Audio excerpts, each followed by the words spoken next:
I pray that God will continue to strengthen them in this, critical period.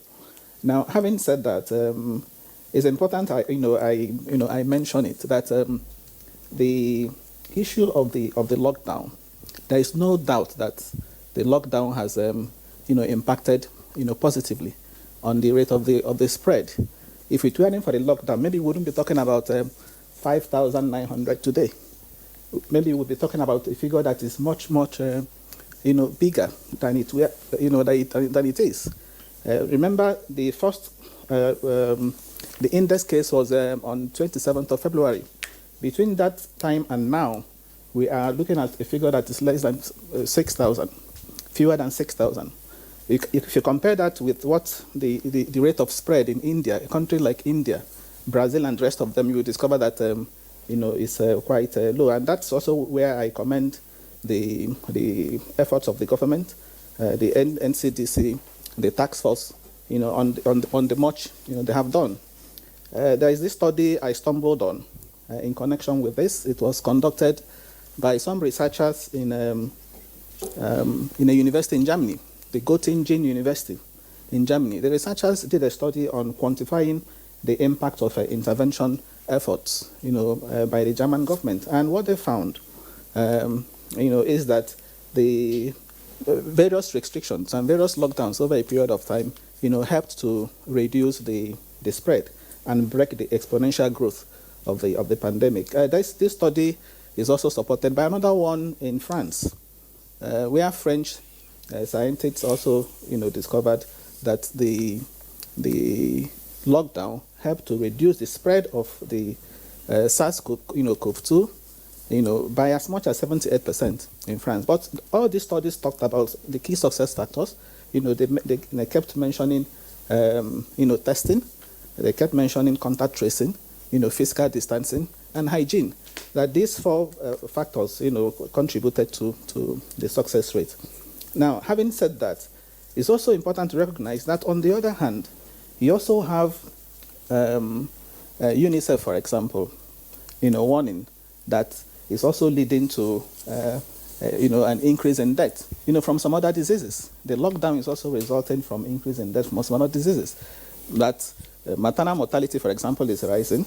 That they have evidence that child mortality is also rising because people are confined to slums and, in situations where, they can't practice hygiene, there is no water. So children die from diarrhea, children die from malnutrition because there is no money, and even malaria. And also remember that the World Health Organization has also warned that this is one disease. When I mean this disease is the COVID-19. The virus, I understand, is the SARS-CoV-2. That this is one disease that is bound to be with us for a long time. An official of WHO was saying that. Yeah, so against that backdrop, against this backdrop, how do you affect the capital market? I want you to link this up. I'm putting it in context. Okay. Yes, I am saying that we can't afford. I want to submit that we can't afford to lock down, for a prolonged period of time. Okay, the capital market, of course, was just like every other, sector, was hit globally. Globally speaking, virtually all the major indexes. If you take from the date the pandemic broke until now, it's the year-to-date return. Let's take it from January, has been negative, including the Nigerian stock market, where year-to-date return is down by as much as 10%. But in the case of Nigeria, I must mention the measures put in place by the regulatory authorities, particularly the SEC and the Nigerian Stock Exchange, requiring the intermediaries, the institutions, the exchanges to activate business continuity, processes, have helped. Remote trading is going on. We have not had the level of disruption in that sector as we've had in others.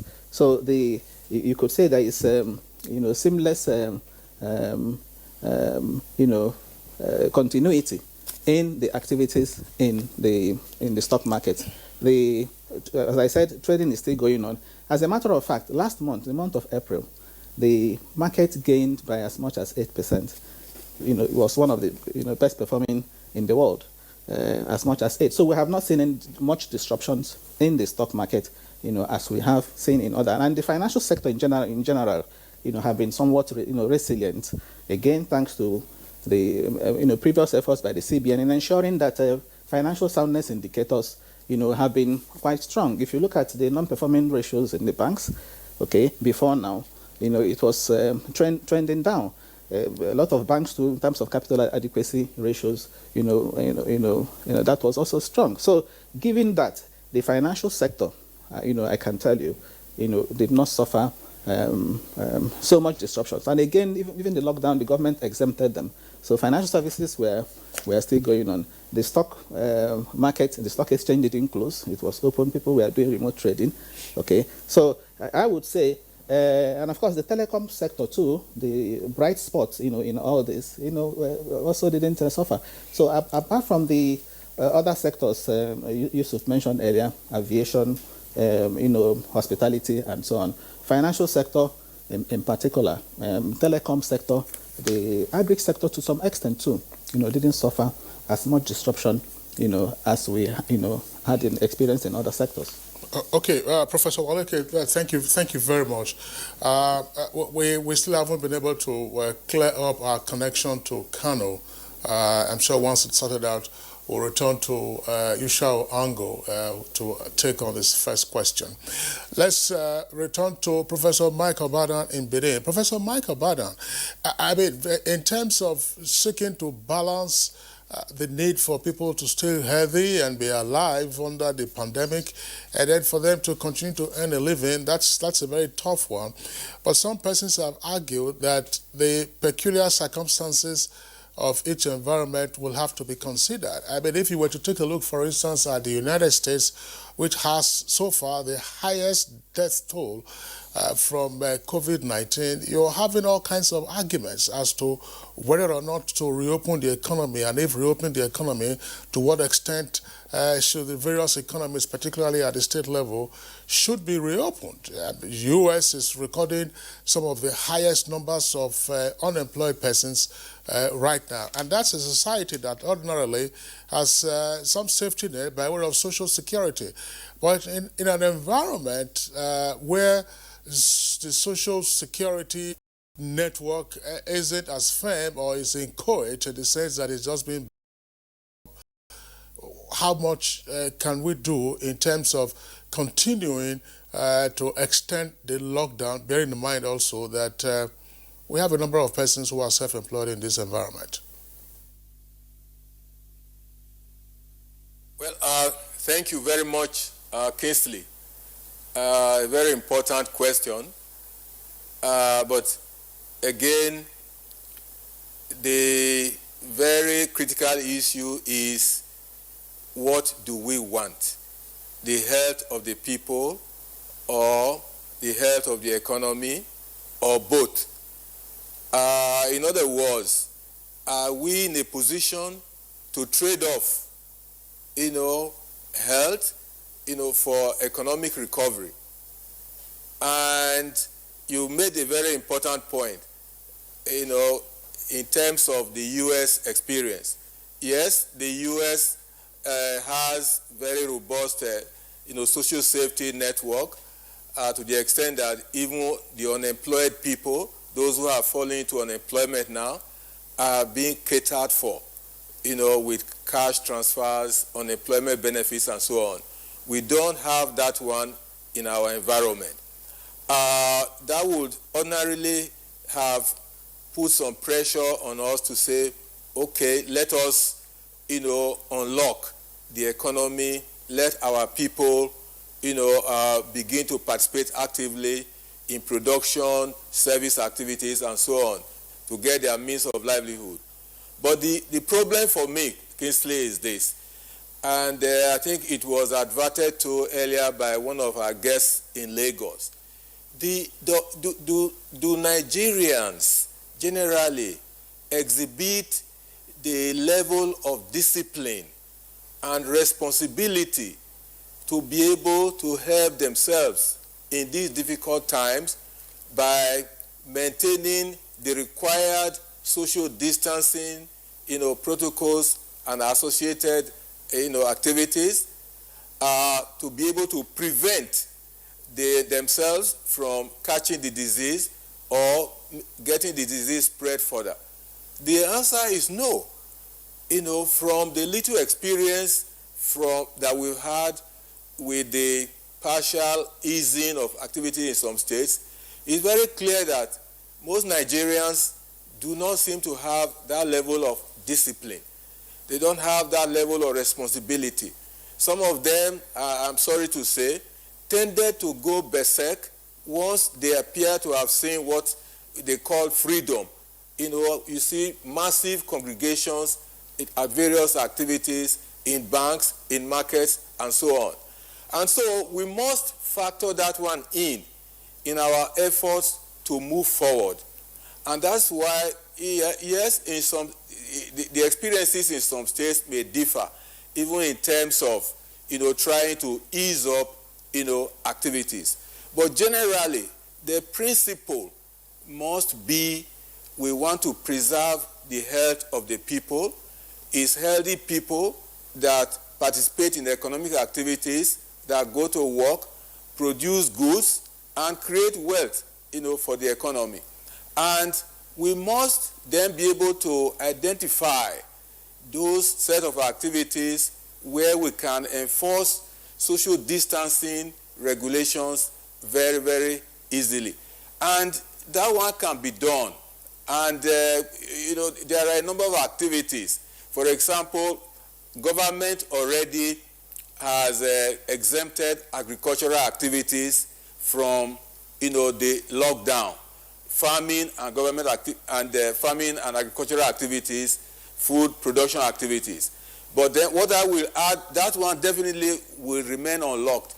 And, the government would have to come in here in order to ensure food security, to ensure that some form of protection is given to farmers, against, marauders, those who harass them on the farms, those who discourage them from carrying on their farm activities, like the herdsmen. That one is there. And I believe that for the formal sector, social distancing is very likely to be enforced fairly easily. For the large enterprises, the medium enterprises, the management should be able to ensure responsible social distancing that can, prevent the spread of the virus. It's in the informal sector that the problem is. Most informal sector activities will involve aggregation of people, through markets and some social activities. So those ones definitely cannot be unlocked immediately. They will be unlocked towards the tail end, of the whole episode. So generally, Kingsley, I believe that we should be very, very mindful. The situation in the U.S. is a bit different from our own, that we don't have any major political activities in mind, this year or even next year. What is driving the situation in the U.S. is the major political activity in November, the elections, and so on. And that is why even when the number is rising, the president is insisting for a rapid reopening of the economy. I think we cannot afford that kind of strategy in Nigeria because of many factors, one of which is the ability to respond in Nigeria is very low. Testing capacity is very limited. Treatment is on the low side, and one is not sure about it. And so, whatever we do by way of reopening the economy, which should be done very cautiously and gradually. All right. Thank you indeed. We are going to Kano again. Our guest there, Yushao Angu, Associate Professor of Business Entrepreneurship, has been reconnected, and we can now talk to him. Prof, we lost you at the very beginning when you were about to give us your opening remarks. I hope you still remember the question. If not, I could just refresh your memories on that. I was actually asking a question in connection with Nigerians who are in entrepreneurial businesses who provide major services that you cannot do without having interpersonal relationship and being close to one another and what have you. And we are thinking of the ease of lockdown, which the government started embarking upon. How would this class of businessmen, be able to cope with perhaps the measures put in place like social distancing and what have you? But if you don't mind too, you can also tell us about how this class of business people have suffered during the stagnation brought about by the lockdown.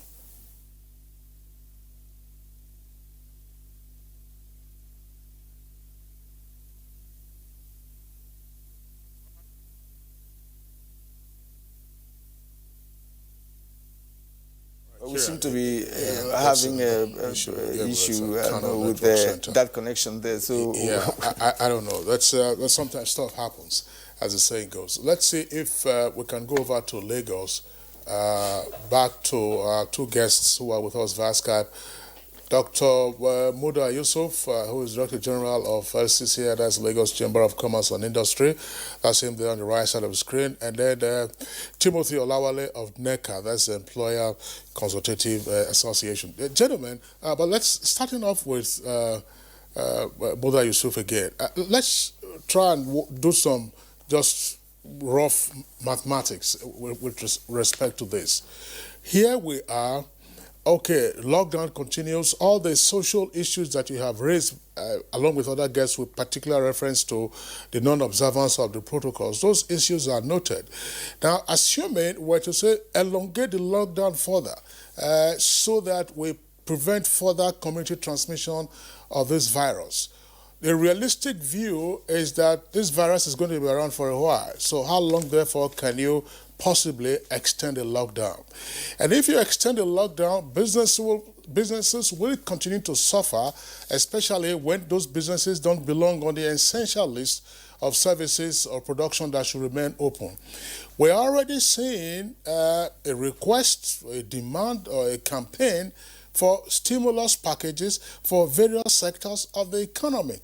Now, if those sectors remain in a lockdown mode, where will the stimulus package come from? From a government that is already getting hard-pressed in terms of its own finances, and from businesses that it cannot now raise taxes? Yeah, thank you very much. Well, all over the world, the governments are stepping in to see how they can salvage businesses. Because you need a vibrant, business sector. You need the investment for you to even ensure the sustainability of the economy itself. I think it's a question of reevaluating our priorities and supporting businesses as much as we can. We have seen these examples in many climes, and this stimulus is not coming only from government. We have seen some interventions, for instance, from the Central Bank of Nigeria, talking about the moratorium that have been given to those who are beneficiaries of the CBN intervention funds. We have seen interest concession from the Central Bank. Some commercial banks have also taken some steps, but not far enough from what we gather from operators in the economy. We have the tax authorities also giving some leeway, some room for taxpayers to be able to have some breathing space. We also have seen some concessions in the area of regulatory fees, in the area of tariffs and so on. We need to see more of that. So it is not everything that is also about taking money from the purse of government to support businesses. There are other measures that can be put in place, because if you don't support businesses, you need the businesses to be able to support the government. You need the businesses to be able to support the economy with employment. So that is why it is key. And that is why if the government needs to also reorder its priorities to see how this kind of support needs to be given, if we need to look at some projects, if we need to look at our expenditure spending structure and see how we can create room to support businesses to come alive. Once the businesses come alive, then things can begin to get normalized. So that is the sense in which I think we should be looking at it. For instance, look at the aviation sector. Completely, for almost 2 months, nothing is happening. Some of them are still paying a lot of fees, a lot of lease fees, there are regulatory charges, there are rental fees, all these fees are accumulating. Some of them are indebted to the banks. The banks are calculating their interest. Look at the hotels. The hotels have been grounded for almost 2 months now. Costs are running. We have a lot of fixed costs that they are incurring. So it is not in the interest of anybody for businesses to go down. So whatever sacrifice that the government needs to make to ensure that businesses don't go down, I think it is important for those sacrifices to be made. It is not so much for those businesses. It is more about the totality of the economy. Because if you don't have jobs, if you don't have revenue, how are you going to even manage the economy? How are you going to manage the social consequences of joblessness? So that is why I believe that we need to prioritize government expenditure. And in all of this, we need to also do a proper risk assessment. Just as Professor Obada said, we have more challenges in the informal sector than the formal sector. In the formal sector, the level of compliance is quite high, even beyond the protocols that have been prescribed by government. A lot of companies have even gone beyond that. Many workers are now working remotely, from home, just to ensure that this social distancing is complied with. So the protocols in the formal sector is quite high. So if you do a proper risk assessment, you should be able to identify areas in which the government needs to focus more in terms of enforcement, in terms of monitoring and all of that. There are some sectors of the economy that, can easily comply. I saw a document, for instance, from the Hotel Association about how they plan, the proposal they are giving to government, to the Lagos State government, on how they plan to reopen in order to comply with the COVID-19 protocols. Very excellent presentation. And if that is allowed, they can begin to open gradually. So we need to have a proper risk assessment so that we don't lock up what we should not be locking up. To identify areas that present the highest risk and zero in on that and see how we can strengthen enforcement and compliance in those areas. The two key words, compliance and assessment. And from the experience we had in the past weeks that Nigeria embarked on lockdown, compliance is not up to 50% based on records. So it is important to note that as we ease the lockdown, there are expectations, and whatever that is going to be, we'll live to see that. You're watching Good Morning Nigeria on the network service of the NTA. We'll take a short break now. When we get back, the conversation continues.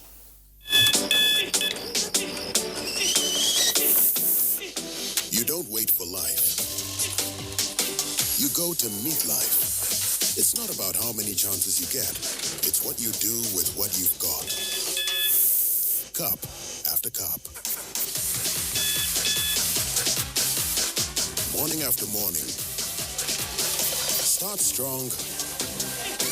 Finish strong. It all starts with a Nescafe. There is a lot of fake news and report circulating, especially on social media, on the coronavirus. Do not believe or partake in the spread of these fake reports. If it is not on the official website or news from the Nigerian Center for Disease Control, NCDC, disregard such report. Only together can we beat this virus. Only together can we overcome this pandemic. Follow the instructions and guidelines provided to combat this virus. Most importantly, stay at home, self-isolate, regardless of your status. The virus doesn't move unless we move. Let us work together to better Nigeria. Together, we can do this. This message is brought to you by the Nigerian Television Authority, NTA, Africa's largest television network. Nigerians, coronavirus is dangerous. It can kill. When you see this sign, high fever, cough, shortness of breath, drowsiness, pneumonia, don't panic, don't hide, don't embark in self-medication. Promptly visit the nearest medical facility. Report all cases to the nearest hospital. Prevention is key. Avoid contact with infected persons. Avoid crowded areas as much as possible. Wash your hands regularly. Use hand sanitizers. Your life is precious. Stay alive. Live long, live right. This message is sponsored by the Federal Ministry of Information and Culture and the Nigerian Film Corporation. Nigerian Film Corporation, powering possibility. As a strong immune system increases the chances of victims surviving COVID-19, a corruption-free society creates opportunities for citizens to thrive and prosper. Build your immunity. Stop corruption now. Report all acts of corruption to ICPC on this toll-free number 0800 2255 4272. This message is brought to you by ICPC and NTA. The number of the COVID-19 cases in Nigeria is increasing daily, with many more tests ongoing.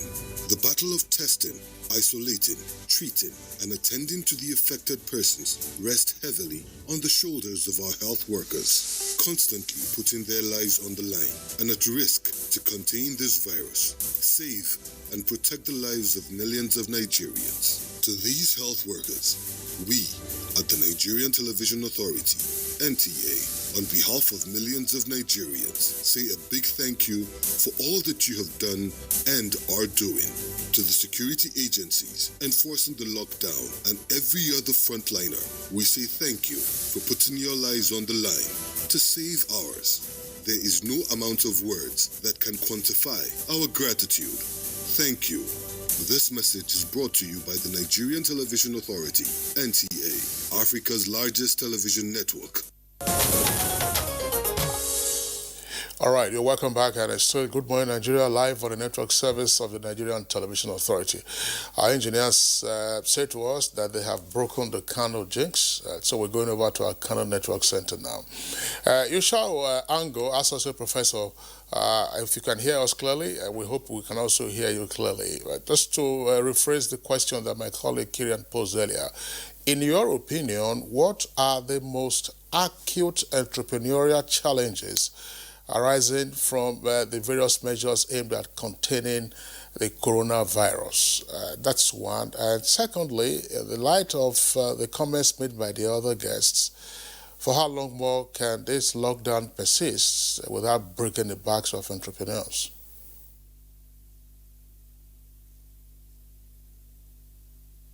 The major, virtually every entrepreneurial activity has been affected substantially. I will not say every, but almost all entrepreneurial activities.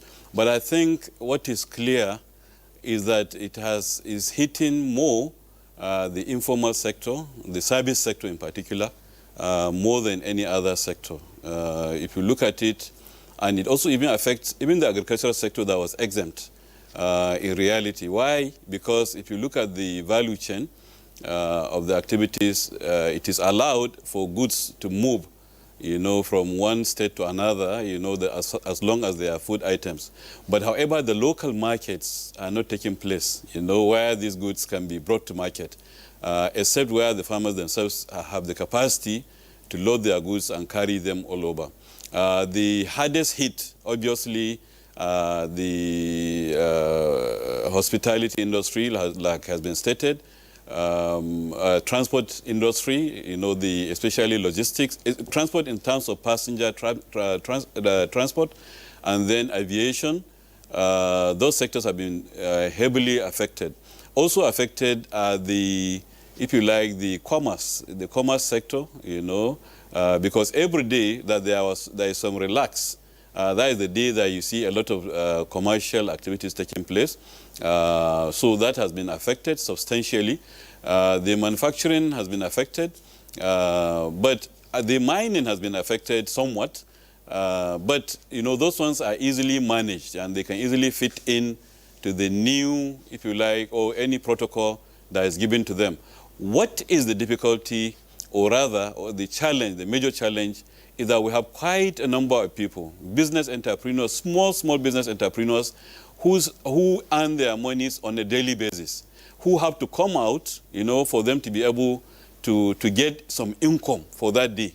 Now, certainly we need to ensure health and well-being of our people, but at the same time, what can we do about these millions of people who need to come out and earn their daily bread? Now, it's a very delicate thing, and like Prof said, we are not trying to say we are giving one for the other, no, but certainly we have to come out with the protocols that will allow easing of these various processes. Now, what we need to do, in my opinion, because I don't know that I'll have the opportunity, is for those sectors that can comply easily with meaningful protocols to come out, like Muda said, like for example, the example of the hospitality industry, hotel owners in Lagos, they should come out with their own, you know, idea of how to manage this thing.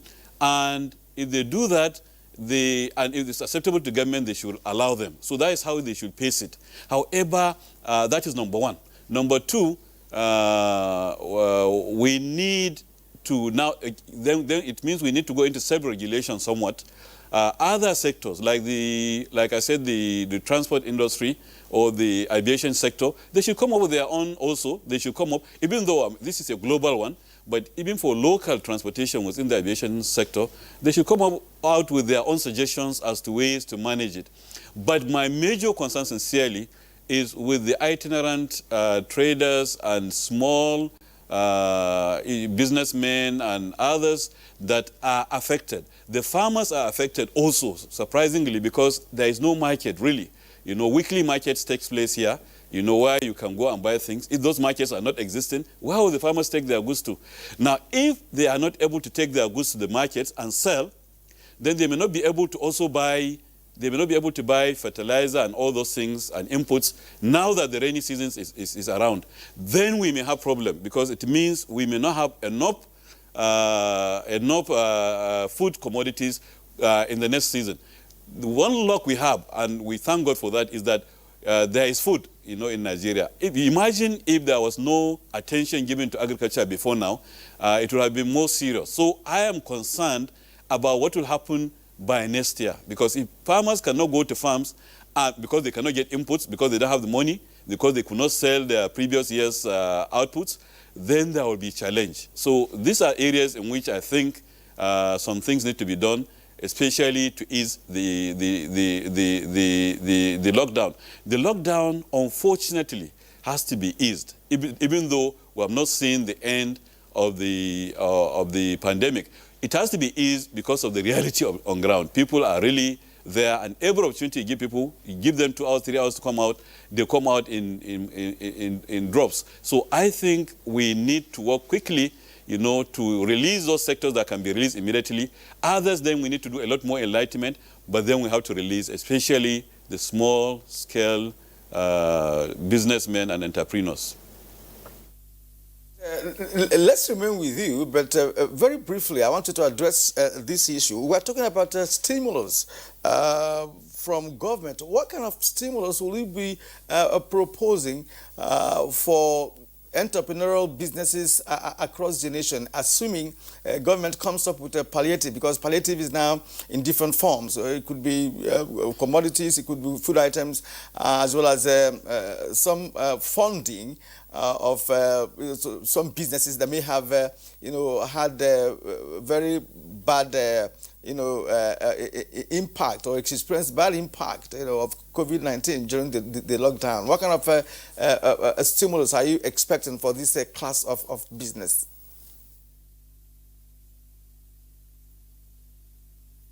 That is very good. The central bank has said They are coming up with some stimulus, and government is coming up with various stimulus packages. My suggestion, number one, is to give stimulus to, as much as possible, small-scale business people. That is by giving them loans that are of lower interest rates, by waiving a lot of charges, and this has been done in some cases. That needs to be done. I think one sector that needs stimulus seriously is the aviation sector. Otherwise, they will just collapse after this exercise. Another sector, of course, is the hospitality sector, and then the transportation sector. I'm talking about transportation sector, all of it, but especially those who are involved in passenger transportation. They're not doing it again. So the small scale, the transport, not the banks, not the big corporations, because those have been enjoying all the stimulus in Nigeria all this while. I think what we need to do is to give stimulus to sectors that will actually bring up the economy.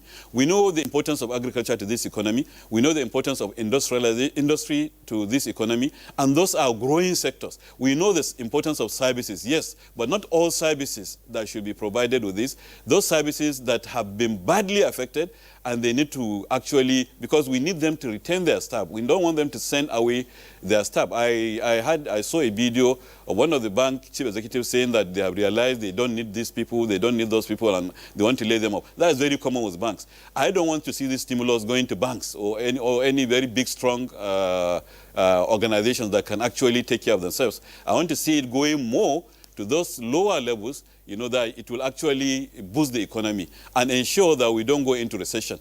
But particularly, more importantly, I want to see government, you know, patronizing Nigerian products, wherever they are. You know, that is stimulus in itself.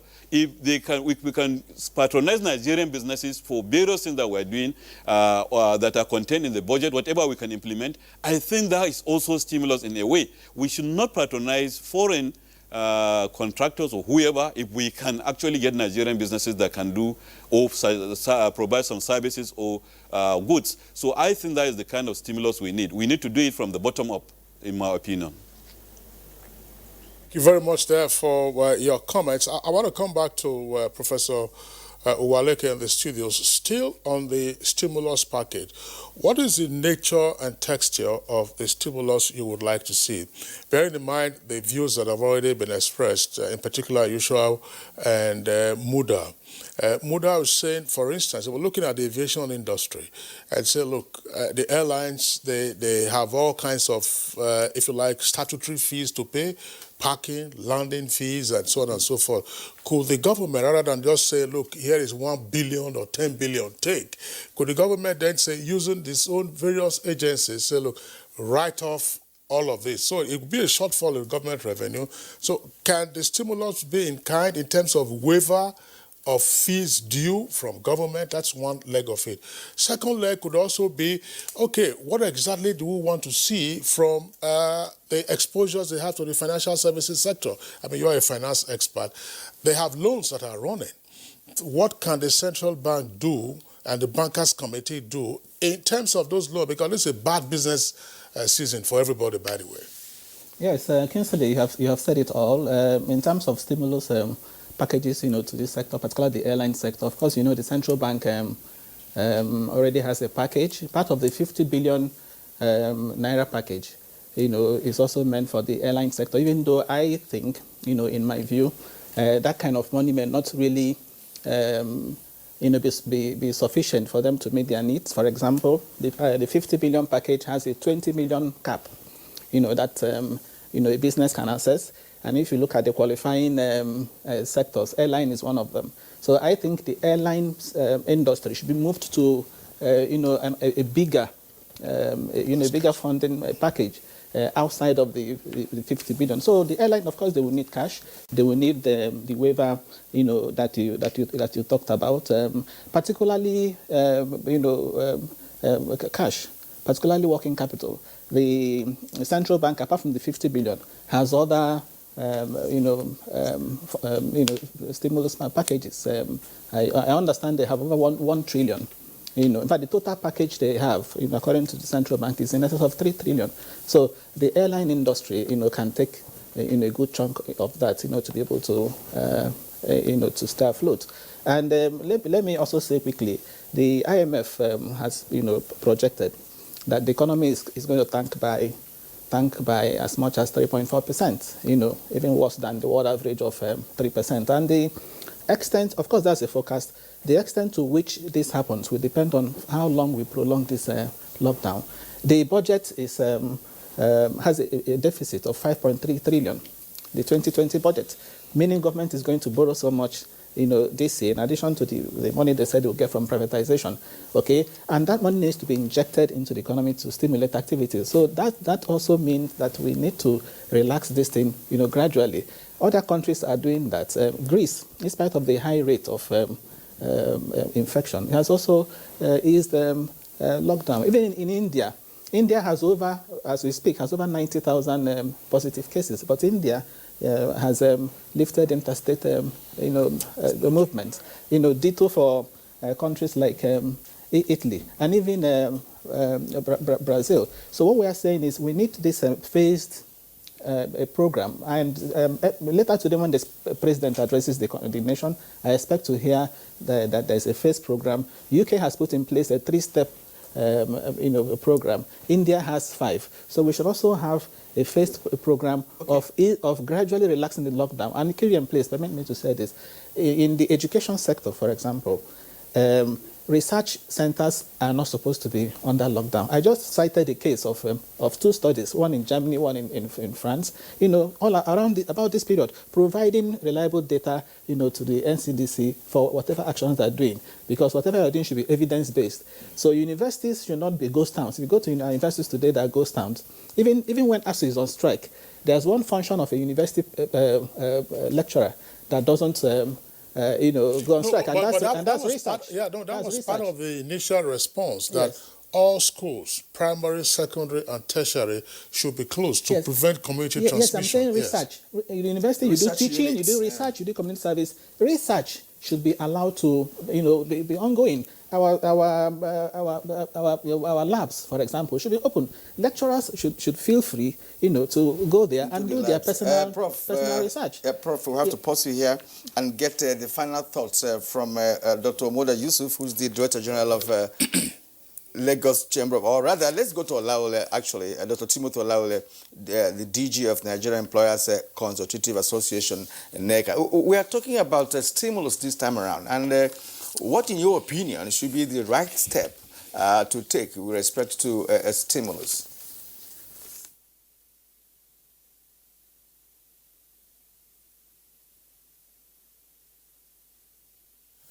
Well, we cannot, hear from Timothy because we have a freezing situation there. So rather return to Abuja here and try and conclude the program. Kieran, I understand he's back.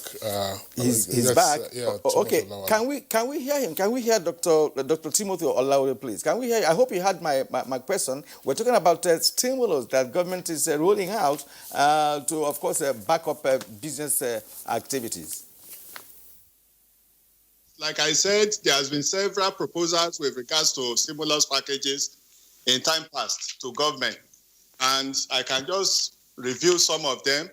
We've spoken about issues of waivers, suspension, or tax deferrals. We've spoken about tax credits. We've spoken about wage subsidies. We've spoken about even utility support, as is being done in some other climes. However, I think what we should do now, because one thing is for you to suggest various stimulus package. Another thing is for those packages to be within the capacity of government to implement. And what we are recommending is that now there should be a tripartite meeting for government, labor, and work and employers to come together to discuss what is within the capacity of government to do to retain jobs and to also support businesses. And we'll be able to agree on specifics. It is said that you cannot shave someone's head behind his back. There are many stimulus packages that have been rolled out by government, even by CBN. Therefore, organized businesses, they are not really attractive because most of these businesses are already highly indebted. And you are now rolling out further packages, albeit at lower interest rates, but indebtedness is indebtedness.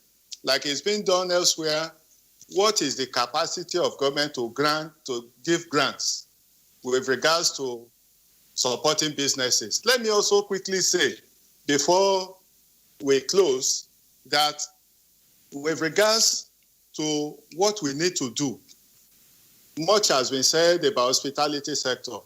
I think what we need to do is, as employers of labor, we are taking sectors by sectors and also putting together issues that could be addressed by us as proposals to help government. All the initiatives should not come from government. We are the ones that wear the shoes where it pinches. As a matter of fact, this morning, we are dealing with the issue of hospitality sector where leaders in the businesses are coming together in Neck House to make proposal to government on the gradual easing of the sector. This same week, we are also doing for aviation sector. These proposals will go to government and will identify likely risk that should be concerned to both operators, to government and the society. And all right, Timothy Olawale, thank you very much, and indeed the other guys, Kirian. We have a number of tweets that have come in, but we're unable to take those tweets. We'd like to thank you for sending in your tweets. There are a number of issues that our guests have raised this morning, and I see a number of matters outstanding, which hopefully we will take on later in the week or indeed on some other occasion when we revisit this subject matter on the gradual reopening of the economy. Kieran, one crucial question. We're talking about stimulus package, which I need to dominate the latter part of our conversation. Now, the tendency has been to say focus on big business. What about the small businesses and then the private individuals? Italy, for instance, placed a moratorium on repayment of mortgages. Small businesses have rent to pay. Even those who work and have not receiving money still have that. Yeah. Barbers, all right, that's right. Okay, and what have you. That's right. So let's thank all our guests in Kano, Yushua Ango, in Benin, Professor Mike Obadan, in Lagos via Skype, Muda Yusuf, and Timothy Olawale, and right here in the Abuja studios, Professor Waleke. Gentlemen, thank you for being with us on the program today. We're back tomorrow, same time, 7 o'clock in the morning. Until then, stay safe and be well. I'm Kingsley Osadolo. And I'm Kirian Umayo. Thank you for watching. See you again tomorrow.